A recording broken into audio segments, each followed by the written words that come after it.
Just gearing up, Dan. Gearing up for the holidays. We're coming up on it soon. I have to finish my Christmas list because everybody's saying, hey, I still need one more idea from you, Dad, or, whatever. My parents are like, I still need some ideas for you. And I'm like, I don't know, just get me chocolate.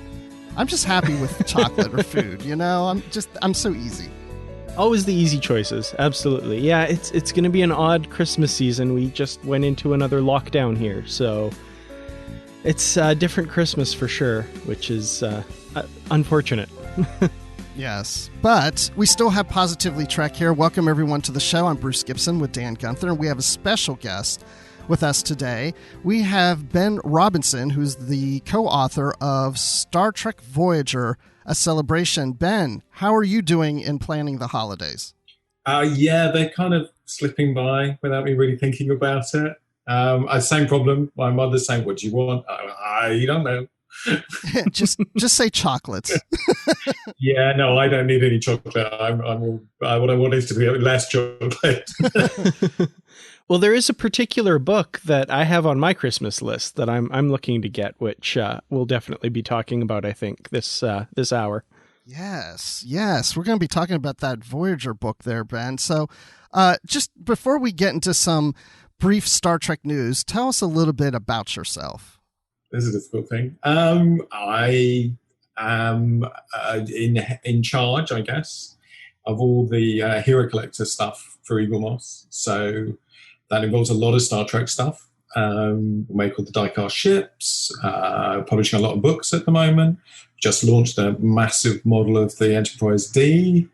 We've got other stuff coming next year. And that's like one little bit of my life is the Star Trek stuff. We've got a couple of James Bond books coming, one of which is out. We've signed a license to do The Expanse and Stargate. We make Marvel and DC figurines. We do big build-up models of the DeLorean from Back to the Future and of the Ecto-1 from Ghostbusters. We make Alien Child. This is going to go on a while. You can see I'm quite busy. I look after all that kind of stuff. Okay. That's what I do. No, I'm glad you mentioned all this because I'm going to take that recording and send it to my mom and say, any of these things. Yeah, just go to the Hero Collector shop. Just go to shop.eaglemoss.com. Oh my God, this is like an advert. But yeah, we have quite a lot of stuff that might make people's Christmases better. I hope so. Yes, I think so too. This is really great because I never even put the two and two together. I put in our notes for the news about this 2-foot long Enterprise D, not realizing that you're connected to this. Oh, very connected to it. Mm-hmm. Yes. I'm ultimately responsible. Yeah, that's taken us. Oh God, I think we've been working on that for about 4 years before it finally, to finally get it out is quite a big deal. Dan, didn't we talk about just on a recent episode that we were wishing for an Enterprise D sometime soon? I feel like we were discussing something where there was no Enterprise D. Yeah, I think we were talking about the Polar Lights 1/1000 scale ship line, which would be absolutely massive. But this one is pretty darn big as well. And I was wondering when you put this in the notes, I was kind of in the back of my mind, does Bruce know that Ben Robinson is involved? So that's exciting. I'm really glad that we get to talk about that as well. I don't know, but just to know that Ben's in charge, I just hope he fills my stockings with something, You had to have very big feet to get this Enterprise in it, I tell you. Yeah, this thing's incredible. First of all, to hear something is 2 feet long is big, but then 2 feet 3 inches. Oh wow! So, yeah. Tell us how this works because this looks very involved, and you mail out pieces by pieces, little sections every month, and it can take up to 30 months to build this. Yeah. So what you're building is something that is the sort of closest comparison, I guess, would be like the Anovos or the QMX models. So this is a really big model. It's mostly made of metal, which is unusual, makes it very heavy. And you get it in bits that you put together yourself, but it's actually very easy. A little time consuming, but if you do it, once a month, it takes about an hour a month, something like that, a bit less at the beginning. And you put all the pieces together, and it basically you either screw them in or slot them in. It's all kind of push fit, that kind of thing. And the lights the same. You just thread the lights into the right place and all that. And it's pretty. I mean, I guess you've seen the pictures. It's a pretty impressive thing when it's finished, and it is quite doable. It just it's just rather than asking someone the way that QMX would have done for like $10,000 in one hit. We kind of figured that was pretty difficult for people to find. I certainly never had $10,000 to spend on any one thing on myself. Whereas we figure, for the same kind of money that people spend on coffee a month, I guess, you can end up with this. Yeah, it's incredibly impressive. I love the shots of the.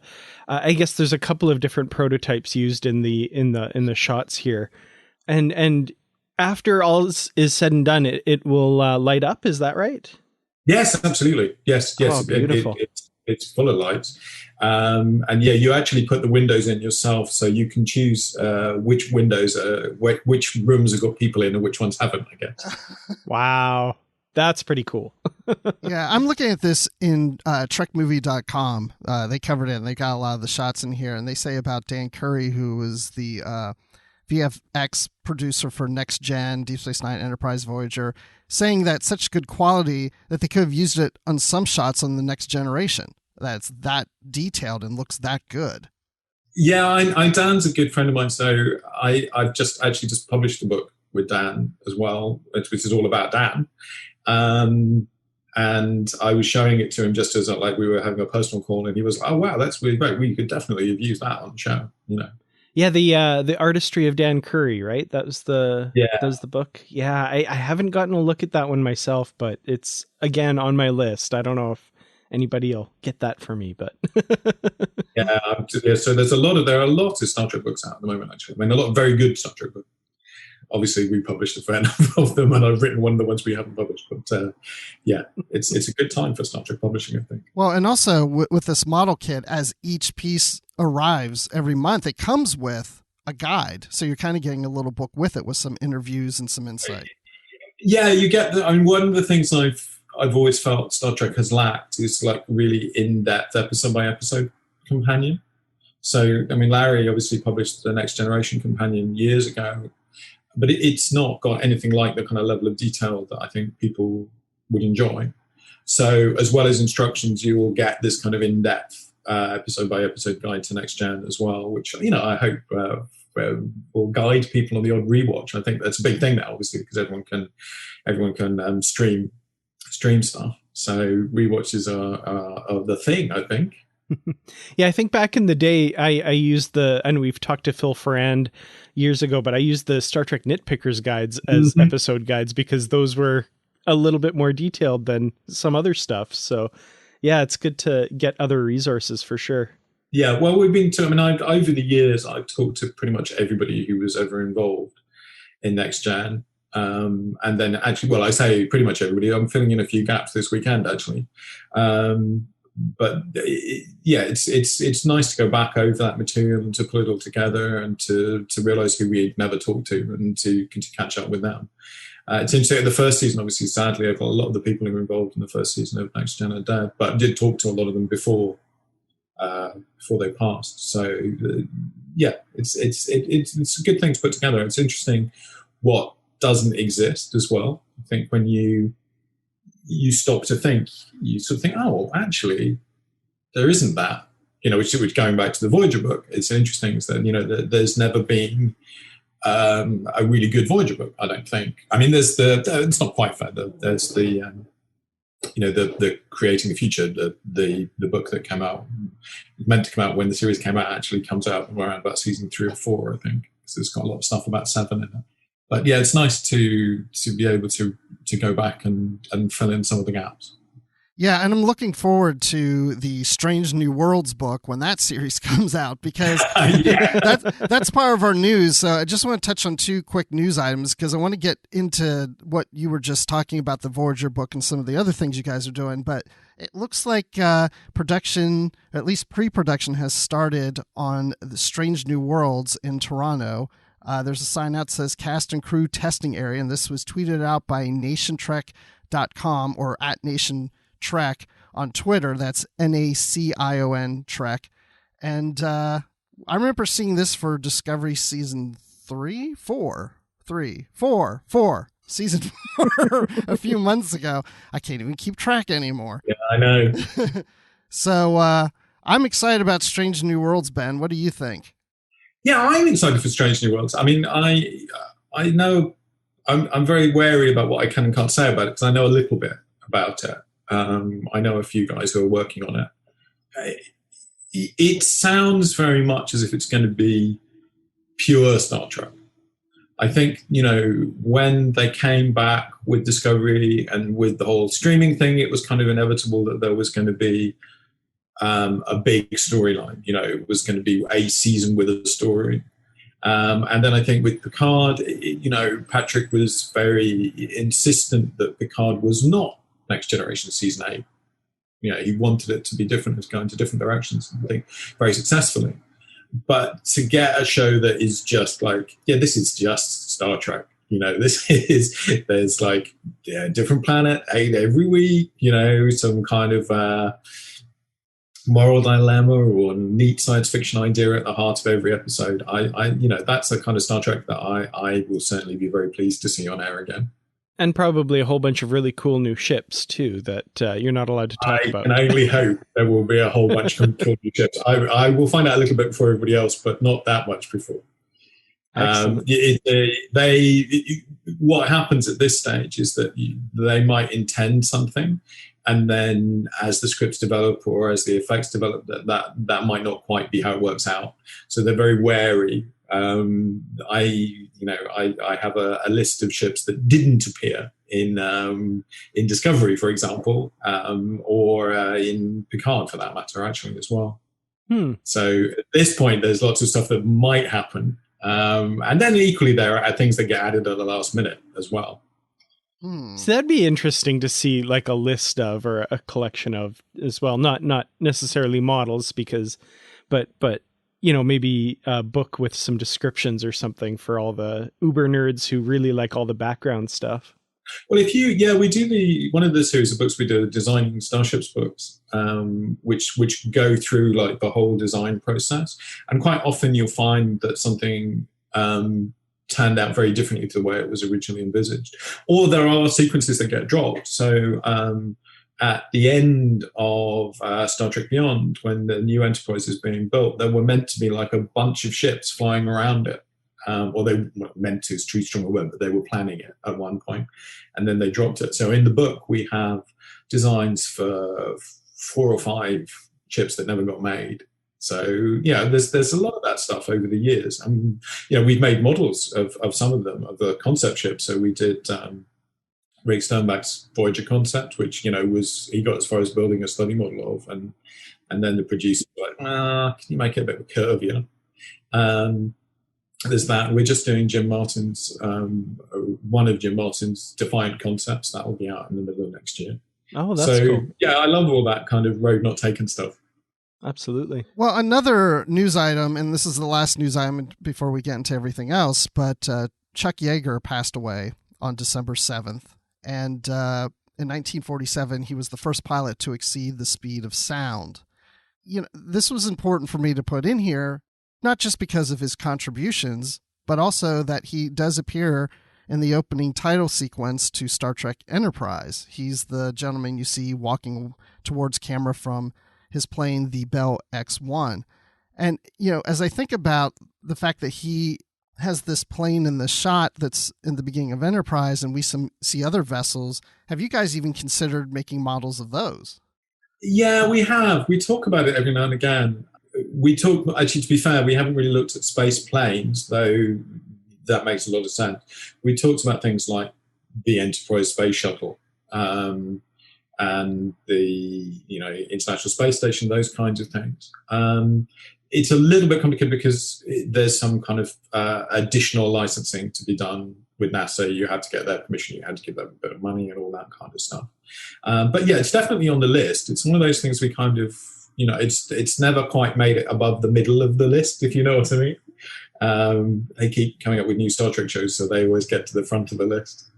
Or like the Orville jumped ahead of NASA somehow.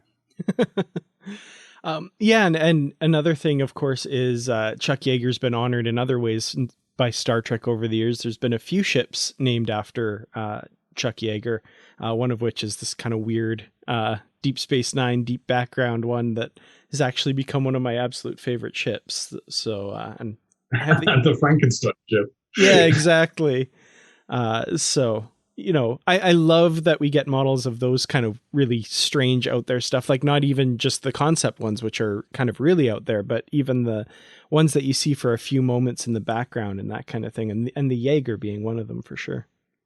Yeah, and then there's the Jaeger class as well. The Buran Lorca ship is Jaeger class.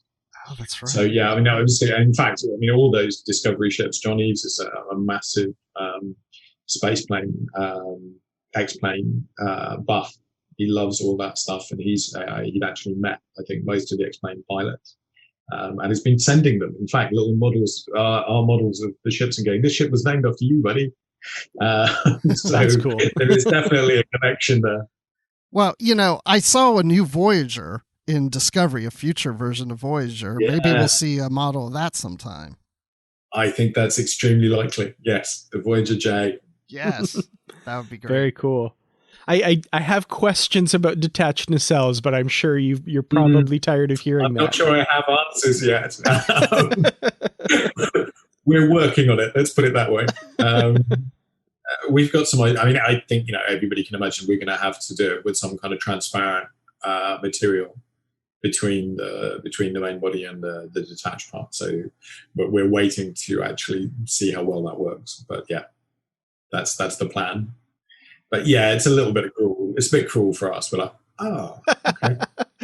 That was. I have to say that was my first thought. My very first thought when they came up with that, and I was like, oh, how are they going to do that? Well, Dan, maybe you can come up with the idea and let them know. You know, you can. I think they've got a much better handle on it than I would. So, well, I want to get into the Voyager book that you put together, Star Trek Voyager: A Celebration, and you co-authored this with Mark Wright. And I was wondering if you could tell us what makes this book a celebration of Voyager. Oh, no, that's a good question. No one's really asked that. My standard line on this book is that it was meant to be like a really great convention in book form. That was really the kind of concept for the book.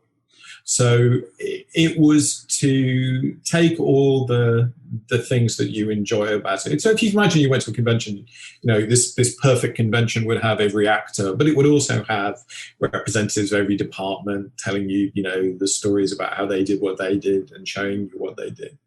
And I think, everybody who works on Voyager loved working on Voyager.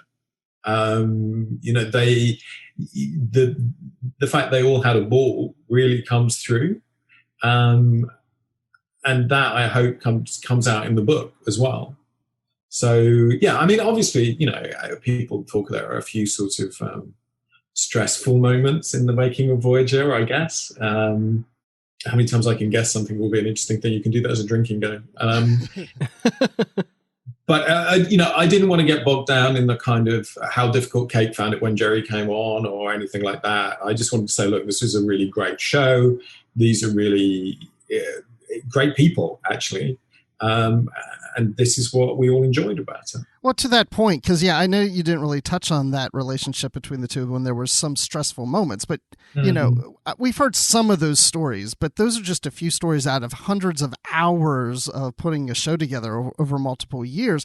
But what I liked about this book is I got a sense of what the set felt like probably the majority of the time, that it was a hard-working set, but with a lot of fun, because if you're there for many hours a day, that you just have to release and pull pranks and do that and just kind of get the stress off and fill that time of waiting for them to set up the camera and such. Yeah, the Voyager cast certainly did that more than the other casts.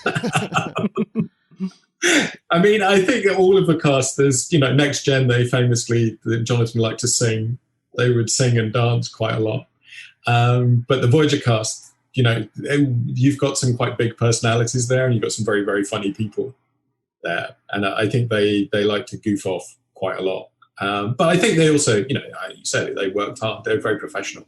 They click right back into it when the camera's turned on. Well, I like how it also mentions how there's times Kate just she's trying to get ready to play a serious role here, and she's trying to fight back, not laughing, and have just almost seriously turn everybody, come on, guys, let's stop this, even though she wants to just bust out laughing. Yeah, she says her lines that she should have been canonized. But yeah, I mean, that side of it is obviously a big part of it. And they're very open about it and very funny about it. I mean, Roxanne said that they were like, naughty children, and she felt now that she's become a professional full-time director, she feels terrible about how they behave as a couple. She's like, Robbie was the same. He was like, oh, the directors must just have been like, oh, come on, guys. But I think, actually they did all snap back into it pretty quickly. As Garrett says, part of the thing with it is that there's a lot of time when you are just running through stuff or rehearsing. It's not like you're fluffing a take or anything like that. Someone's just like, wants to check the lighting or rehearse the camera move, and they have to have somebody there to do it. So while they're doing it, Garrett's doing impressions. So the genesis of this project, how did this come about? How did you decide to move forward with this idea? There are a couple of different geneses, I guess it is, for the plural. So one of the things was that I had always wanted to do a really classic Star Trek book. How arrogant does that sound? I wanted to. I mean, I read all the Star Trek books, obviously as I was growing up. So, like, The Making of Star Trek is like a really classic book about making TV and all of that. So I'd always wanted to do a book a bit like that. Voyager in particular has not had a big retrospective book. Even when the other series have had one, it's only really Next Gen that's had one. I never sort of thought that was the way that I would have approached it. I would never sort of deal with something season by season, unless you do it in real depth. If you want to do it sort of like the Deep Space Nine companion, where you're going to be like, right, here is everything you want to know about this episode. Here is, and I talk to everybody, and here is everything. So I never sort of think of it in quite those chronological terms. So I wanted something that looked at the characters and how they changed and talked to more than one person. A lot of times when you get a book, it's like, okay, here is an interview with Bob Picardo or whatever about the Doctor. But actually, I wanted to be like, okay, but that's only part of the story. Bob's a big part of the story, obviously, a huge part of it. But what did Brandon have to say? What did Jerry have to say? What did Ken Biller have to say? What did the directors think? So I wanted to bring all of that together. And then, obviously, it was the anniversary year, is the anniversary year this year, which kind of gave us the impetus to try and make this book happen. Well, you're kind of a scholar of Star Trek because you produce so much Star Trek product. Historian is how I think of myself, yeah. Yes. In your interviews for this book, was there anything that you were told that you were shocked and surprised with? Shocked? No. I don't think anyone said anything shocking. I think people say things that are very interesting. Actually, no, there was one thing that I found slightly shocking. Is Roxanne was talking about how much self-loathing B'Elanna has for herself and how difficult she found it to deal with her own divided heritage. And she said that that was something that she could absolutely identify with. And I was taken aback by that because, Roxanne's beautiful and talented and successful and all the things you could want to be, and to sort of hear that she hadn't always been comfortable with what it meant to be a Latin person in America, I found a bit unsettling, I guess. I mean, shocking is probably too strong a word, but I did find that kind of like, oh, okay, wow. Okay, that I can see it makes sense, but I'm very sorry to hear that you would, because if someone as blessed as she is would feel that way, it says quite a lot of worrying things about the rest of the world, I guess. Mm-hmm. So that was for shock, that was the kind of closest I came to shock. In terms of surprising, what was great about it was that thing I was saying before about talking to different people about the same thing. So you're in a position where you say you talk to Robbie McNeil about Tom Paris and about how difficult it was to find the right tone for Tom. Because I actually used to know, miss him quite a lot, Michael Piller. And Michael very much wanted Tom Paris to be a kind of Doug Ross character, a kind of lovable rogue bad boy, but someone who you invested in and found very charming. And Robbie was sort of saying, well, I wish someone had told me that. There wasn't really the forum in the way they were making Star Trek for the writers and producers to talk to the actors about it. And then you were able to talk to Brannon or to Ken or to Jerry Taylor about how they saw the character and how the character changed. And then what happens is you get this much more kind of three-dimensional picture when you're able to talk to everybody, because nobody owns the whole story. Everybody has their bit of it. And interestingly, they don't necessarily know what the other person felt. So to give you an example of going the other way around, I was talking to Brannon about Q's appearances. And I said to him, John Delancey and Kate have always said, they just thought they should have been allowed to go for the romance part of it. And he sort of went, oh, well, that's interesting. Yeah, we should have done that. That could have been cool. So that he, although obviously they've said that at cons and stuff like that quite a lot over the years, he'd never heard it and certainly hadn't thought about it at the time. Wow. The road's not taken. That's interesting. I wonder what that would have looked like. That's really cool. Yeah, I wanted to actually. I did want to, and I just ran out of time, and it was a little too complicated to organise. I wanted to open the book with a picture of the stand-back concept of Voyager, and then it's like it's Jean-Pierre Bujold is the captain, and I wanted to do this whole kind of like parallel universe version of Voyager, where it was all completely different, and then sort of go, it could have been that could have happened. Came very close. Yeah, when you're talking to these different people and you're setting up the interviews, I know that you mentioned in the book that you couldn't get an interview with Jennifer Lynn, who played Kes. Yeah. So she's retired from the business, and that's part of the reason. Yes. I mean, we did try to track her down. She's, I think, quite troubled. I think... we cover it in the book, and something that people have never, no official publication has ever sort of recognized, that she had what everybody assumes were addiction issues that led to her being unreliable, and that's why Kes was let go.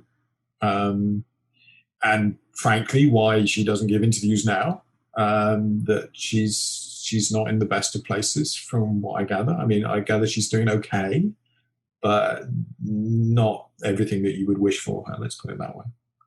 Which, of course, then we have a section about 7 of 9 and how that character came about. And there's even a section just about the suit, the cat suit that she had to wear. Well, that suit's extraordinary. I mean, everyone just thinks you just put one on. Anyone who's, I'm going to make it sound as if I've tried this. Anyone who's ever tried to cosplay that suit will discover that it's, although Jerry's a remarkable figure, there's an awful lot of construction going on under the surface there. So, I think she said it took something like 40 minutes to actually get into the suit, into the silver suit, which is why she actually only wears it in a handful of episodes, because it was such a nightmare for her to get out of it as well. She felt this is not fair. It's like every time Jerry needed a restroom break, they had to announce it to the entire crew, and everyone had to down tools for 45 minutes. Right. She said that was not fun.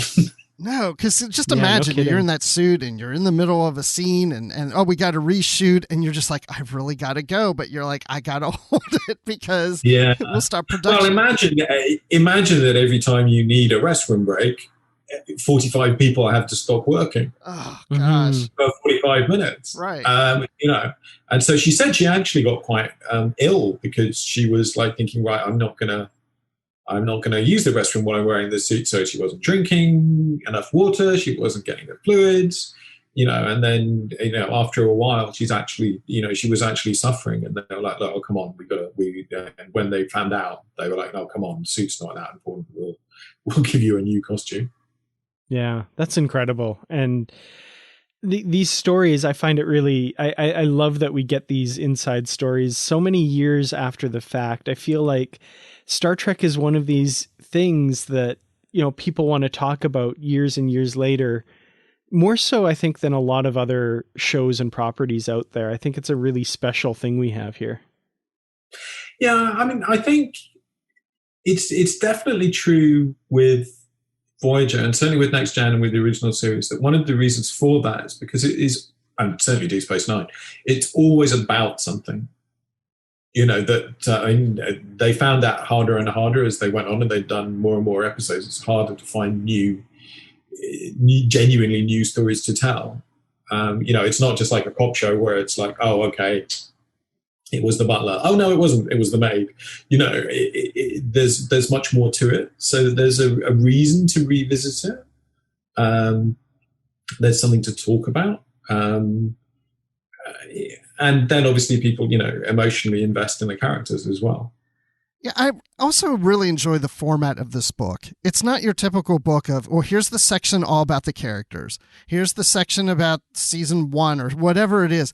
This is the way it's organized. It's, you might get a character study at one point, then a study about an alien, and then the next chapter is about an episode or about how to direct the directors of these episodes or the cast who learn how to do directing, the visual effects department, all those sort of things are scattered throughout. Tell me how you came up with that organization in the format of the book. Well, that goes back to what I was saying about always wanting to do a classic Star Trek book, and always as a reader and as someone who spent a lot of time talking to a lot of different people, you think, but this isn't how I would want to consume something. I don't want to start at the beginning and go to the end. And particularly on Star Trek, when, on the modern shows, it normally gets good in the 3rd season. So it's like, do I want to get through the first 2 seasons to get to the really good stuff? So I think it is interesting to sort of split it up and to look at it from all these different aspects, and then it's like a meal. You don't want to sort of go like, okay, I give you all of this together. You want a little bit of this here, and then move on and have a change your wine, have a different kind of experience. So I hope that's what we're able to do for the reader, and also to that kind of how much information do you give to each bit. You hope you give people enough to make it interesting, but also enough.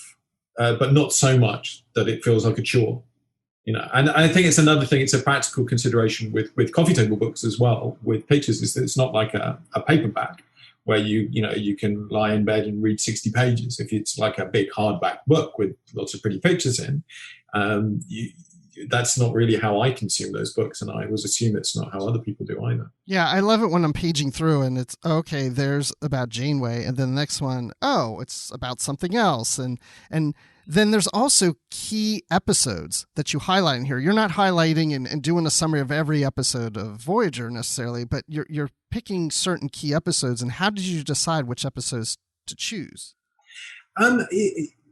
Partially to upset people. I always think any list, it's like, oh, you got it wrong. You should have put this in. You should have put that in. But that's a good thing. People have different opinions about what should be there.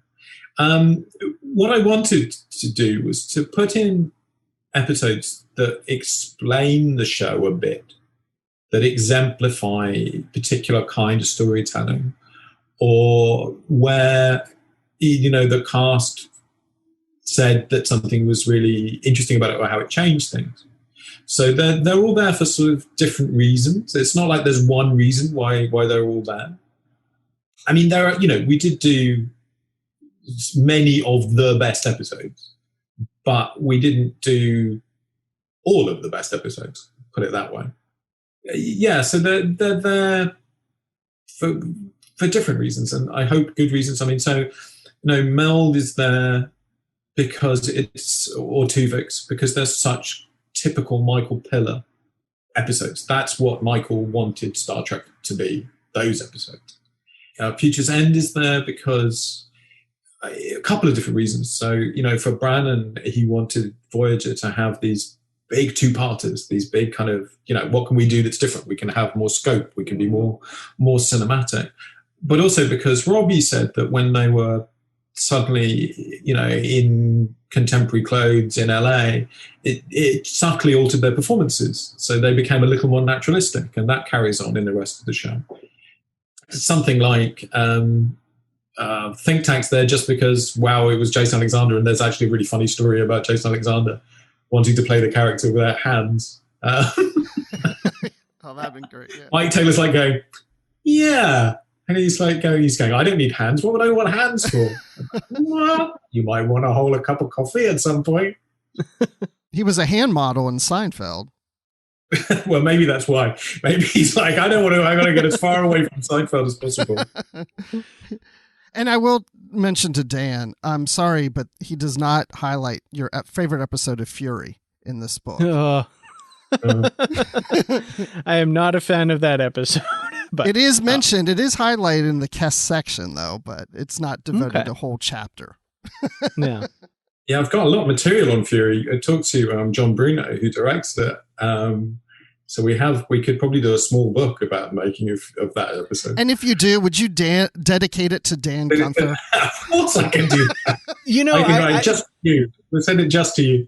I got to say, I would actually be very interested in that because it's, yeah. I just, for me, it did a huge disservice to the character of Kess, I think. And I don't know. I just, I'd love to see, I would actually be really interested in the making of that episode. I think there's as you just said, there's a sidebar about it in the Jennifer Lean article. I talked to Brian Fuller, who wrote it, about it. And he was saying that it kind of got away from them. That's the impression I get, yeah. Their original intention was for it to be a bigger story, for it to maybe being a two-parter, to maybe have left you with this kind of malevolent Kess still being around as a kind of a guest star who could recur. So I think, a lot of times you talk to the writers in particular about Star Trek, there are a lot of things that were like different in their conception and in their execution. So there are things where, like, you listen to the ideas for it and you go, oh, okay, I can see what you were trying to do. And sometimes when you watch the finished episode, you're like, yeah, you didn't succeed. But most of the writers know that themselves as well. They're like, yeah, we wanted to do this, and it just never really came out, never really paid off. Oh, for sure, yeah. Well, departments, I guess, is the other big strand. Yes. So, again, everybody, when you read about a TV show, most of the time you read about the actors, and the actors are one particular link in the chain, and they interact with most of the other departments. But, whether it's the hair or the music or the visual effects, obviously a massive part of Star Trek, those are all going on. And in fact, in terms of the making of the show, they represent over half of it, I would say. So if somebody wants to get this book and read about the production and all the things behind the scenes and the actors and the episodes and everything that's covered in this celebration, I'm assuming you can get it from most booksellers. Yeah, if you can find an open bookshop, open bookstore, you can get it there. Yeah, I mean, it's available wherever books are. I mean, you can buy it from us too. So, I mean, I think I said at the beginning, I was flogging you, Christmas goods. So we have our own store, which is shop.eaglemoss.com. So we have all the ships and the books and, a bunch of other stuff as well there. But yeah, it's I hope it's available everywhere. It's actually been selling very well. We're a little worried about it selling out in a few places. So That's a nice thing to worry about. Mm-hmm. Yeah, it's a good problem to have for sure. Yeah. What other things are you working on that's coming out soon that you can tell us about? Well, we've got a lot of other stuff out just now, actually. So we just did a cocktail book, which has gone down. We have had, it's gone down very well. I think it's a lockdown thing. A lot of people have been sitting at home making cocktails. That's a lot of fun. And my favorite thing is we did this book. Glenn, who writes for us and who's a good friend of mine, wrote this book, which is called Mr. Spock's Little Book of Mindfulness, which is the idea is how would Spock respond when confronted with the insanity of today, and what could we learn from that? So it takes all these kind of bits of Vulcan wisdom from over the years and tries to apply them to modern life with with some, I think, very charming cartoons. And we're doing that on T-shirts and mugs, actually, which we've only just got now. Those you can only buy from us. So there are, I think, there's a particular kind of approach to Star Trek that there hasn't been enough of, and that kind of less obvious, I think, slightly left of field kind of thing. I like to see a bit more of. So I've been very pleased with that. Yeah, Glenn was on a previous episode with us talking about his latest books. Yeah, I love Glenn. I think he's a marvelous man. So we got that. We have an ongoing series of books. So we're doing these illustrated handbooks, which are like botanical manuals. So the Deep Space Nine one's out in January. So we've already got the original series, the Enterprise, the original series Enterprise, as I think of it, but also, as it appears in Discovery. The Next Gen one, the Voyager one, and now the Deep Space Nine one. So that's coming out. Ships, we've got our Picard ships will start up in April. We've got the great big model of the Enterprise D. That's been a big deal, obviously. Finally got that over the line. Still a few little bits and pieces to do on it. And we continue with the other stuff. We're still, making, going to come back with some more of the regular size ships starting in the summer. And then outside that, there's a lot more stuff that's not Star Trek. So like I said, the Orville, we've got that coming back. We've got the Expanse coming out towards the end of next year. Stargate around about the same time. And then obviously we continue to do a lot of stuff with Marvel and DC, which, we haven't been selling much of that in the States in the last few years, but that's coming back in quite a big way. Battlestar Galactica, we're kind of getting to the end of our Galactica ships collection. We just put out a plaque, a dedication plaque from the Galactica. Yeah, so we're pretty busy. I don't seem to have a lot of spare time. Well, I'm glad you made time to be with us. Yeah. It's a Saturday afternoon. That's okay. But it's really important because if people don't know about our stuff, then they won't buy it and we won't get to make it. So, it's important for us to get out there and at least tell people about it. Obviously, it's like the Enterprise D. I keep people saying, "Oh my God, that's so expensive," and I say, "Look, it's not for everybody." There are lots of people. If you don't want to buy it because you think it's going to be too difficult, then fine, I can explain to you that it's not. But if you don't want to buy it because you don't have the time or the money, then of course not. I mean, no one's trying to force anyone to buy anything. Quite the contrary, we just want to make things that people want. Well, I'm looking forward to seeing everything that's coming out, and I'm assuming Irish Trekkie on his YouTube channel will be showing them all off. I'm a fellow YouTuber of his, and I'm frequently I'm jealous of his amazing camera work and showing off the models and stuff. I get to watch that all the time, so I'm really looking forward to Stargate. I'm a huge Star Trek fan, but I just want to know when I can get a Daedalus because I'm really excited about that. Will be first. The Daedalus will be the first thing. Oh, I'm probably not supposed to say that. The Daedalus will be, that will be up pretty soon. I say soon. It'll be before the end of 2021. I think, it does take people have to realize it takes us a long time to to do all the research to source the models, which we have done on this one, and then to get through stuff. And then it literally has to come on a slow boat from China. So, that takes months. Mm-hmm. So it takes a while, but it's all on the way. Excellent. Really looking forward to that. That's cool. Good. I'm glad to hear it. Yeah, just when they're shipping all this stuff in, they can swing by our houses and drop some of that off too. So that would be exciting. Well, thank you, Ben, for joining us. It was really interesting. I was thinking about how you're probably so full of so much Star Trek knowledge that I'd almost want to have you back just to pick your brain because, Larry Nemeczek calls himself Dr. Trek, but I think you're probably like Professor Trek. I could compete with Larry. There's a handful of us, I guess, who know more than we should. I've been very fortunate in that I have worked on these things professionally for a long time. So, I have actually been able to spend 8 hours a day doing this, and I'm also very fortunate that I've got to know a lot of people very well. And so, you do get to hear a lot of the stories and you do get to understand things. I think in context, if that makes sense. I think, I really hope that, I'm glad you've obviously read a good chunk of the Voyager book. That book, it's how I see things, if that makes sense. So it's what I want to communicate to people because it's how I felt it worked or how I learned it worked. It's a bit of a glimpse inside my mind in terms of the way it's organized and that stuff. And I think it's the other thing that's extraordinary about it is how much there is that you don't know.